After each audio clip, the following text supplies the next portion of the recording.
నమస్కారం ఘంటారావానికి స్వాగతం ముందుగా ప్రధానాంశాలు 19,78,000 కోట్లతో కేంద్రం పద్దు సమ్మిళిత వృద్ధి లక్ష్యంగా నవసూత్రీకరణ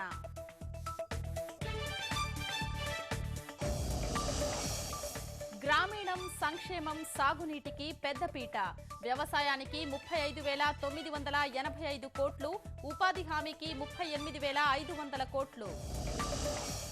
మౌలిక సదుపాయాలకు అధిక ప్రాధాన్యం రహదారులు రైల్వేలకు 2,21,246 కోట్లు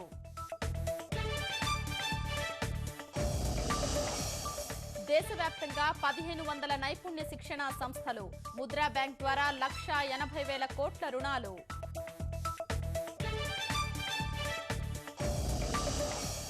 ఐదు లక్షల లోపు ఆదాయం ఉంటే 5,000 పన్ను రిబేటు గృహ రుణాలపై వడ్డీ మినహాయింపు మరో 50,000 పెంపు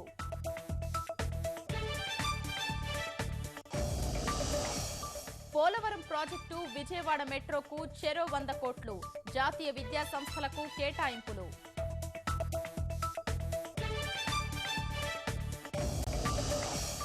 బడ్జెట్లో అమరావతికి కనిపించని కేటాయింపులు విశాఖ మెట్రోకు 1,00,000 రూపాయలు ఇచ్చిన విత్త మంత్రి